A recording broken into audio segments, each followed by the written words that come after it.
which is where we find MSNBC correspondent Jacob Soboroff and editor of the Nevada Independent, Jon Ralston. Right now, Joe Biden is ahead in Nevada by about 7,600 votes, with thousands of ballots still uncounted as of yesterday. Jacob, we'll start with you. What do we know at this point of the timing for those ballots to be counted?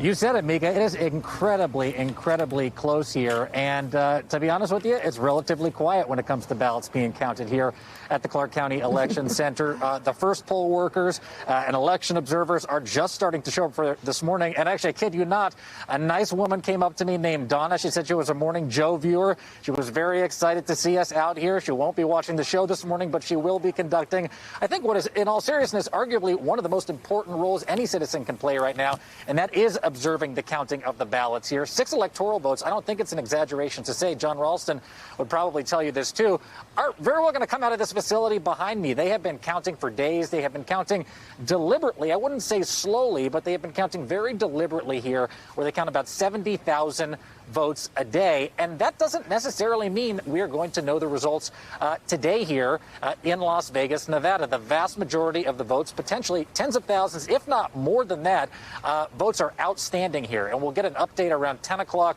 local time, 1 o'clock on the East Coast, about where that vote count stands and what happened with that 8,000 vote margin.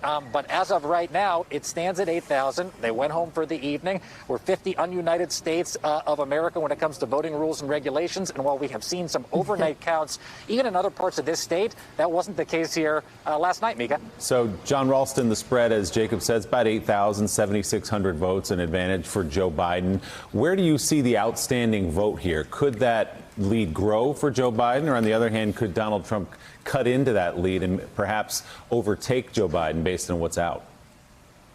Well, all we can do is speculate, but we can do it in an educated way, since we know that most of the votes are in Clark County, which is Las Vegas, which is very heavily Democratic. And we know that these are mail ballots. We usually don't use a lot of mail ballots in Nevada, but there have been hundreds of thousands of mail ballots returned this time because of the pandemic and because they changed the law to mandate that every voter got a mail ballot.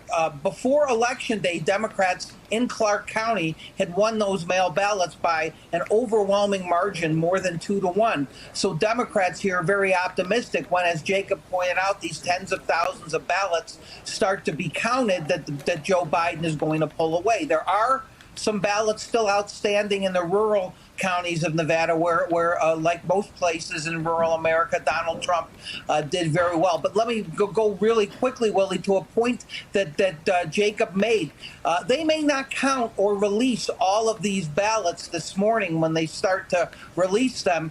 And that means that, for instance, if they only released 15,000 of them, Joe Biden may pick up some ground, but that may be negated if a few thousand votes are released from rural Nevada. We just don't know. So for Democrats who just want to see this be over with, they want Nevada to be in the blue column, they may be disappointed this morning, depending on how many ballots they release. Yeah, Jacob, there are a lot of jittery Democrats across the country watching Nevada. So I'll ask you what's on their minds, a very sophisticated procedural question. What's taking so long?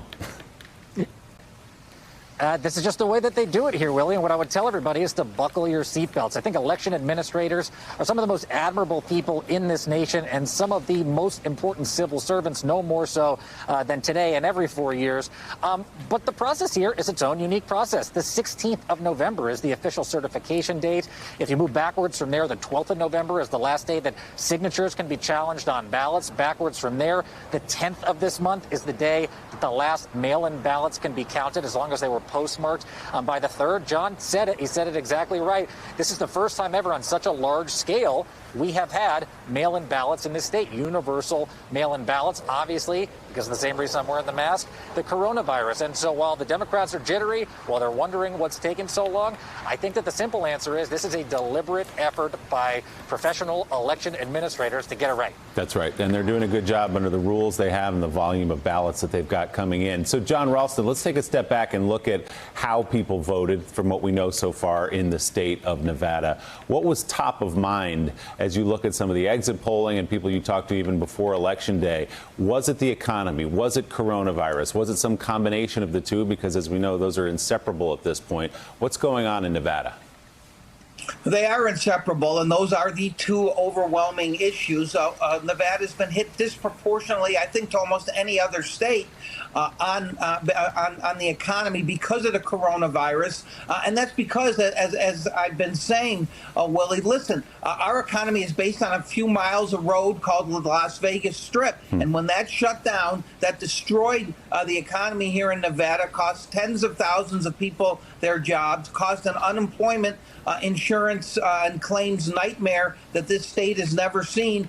And so the question for the Republicans who were trying to win Nevada, which is a Democratic state, is to try to substitute the Democratic governor, Steve Sisolak, for Joe Biden on the ballot and get them to blame the governor for shutting down the state, for shutting down the economy as they portrayed it. It appears, since Joe Biden has not done as well in Clark County, at least until some of these ballots are counted, as Hillary Clinton did, that may have had some impact, that they may not have blamed the president as much as the Democrats would have wanted. And that's why this race is closer than I and a lot of other people thought it might be.